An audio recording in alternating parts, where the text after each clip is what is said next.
What is design thinking? And why are some companies using design thinking to solve their problems? What are the steps to do design thinking? So that's what we're going to find out today. My name is Fauzal and this is Startupsprint. So what is design thinking? Design thinking is a problem solving that emphasizes on understanding the user point of view, finding the root cause of the problem, and experiment with prototypes to find the best solution. Why design thinking? By truly understanding what our customers feel and finding out the root cause of the problem, only then we can truly find the solution that we're looking for. For example, sometimes a patient will need a brain scan using the MRI machine. The problem is MRI can be very scary, especially for the young patient. Most of the time they would cry and make the whole process very inefficient. After trying to understand the children's point of view, the hospitals realized that the main problem is because the children are scared of the big room filled with machineries that makes big noises. Children who are already anxious to visit the hospital, after seeing that, they become even more scared.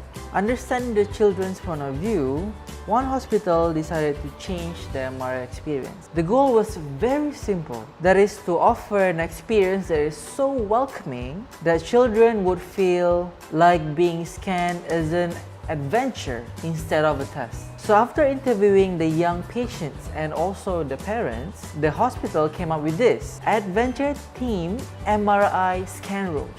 The result, parents are assured, and not only the young patient is at ease, they even look forward for it. The overall solution enabled for a less stressful session as well as a more accurate brain scan, as well as shorten the duration of the session. So that's an example of design thinking in action. Super awesome, isn't it? Now, there's 5 stages in design thinking and I'm gonna walk you through every step of the way.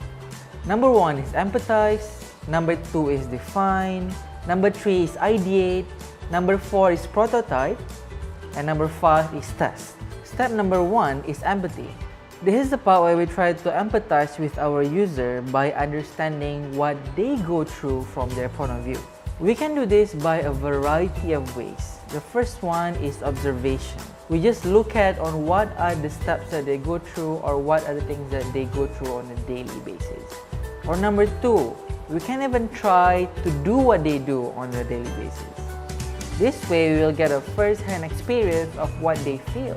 And the third one, you can just interview them. Step number 2 is define. This is where we create an anchor called point of view, which will help us in creating and brainstorm solutions. Point of view is derived from 3 things.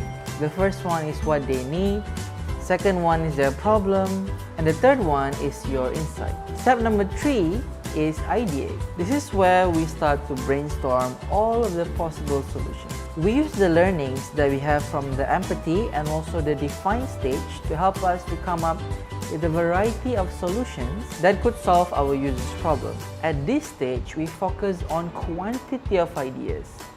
We need to come up with as much ideas as possible. This way, it will help us to increase the chance of us finding the right solution.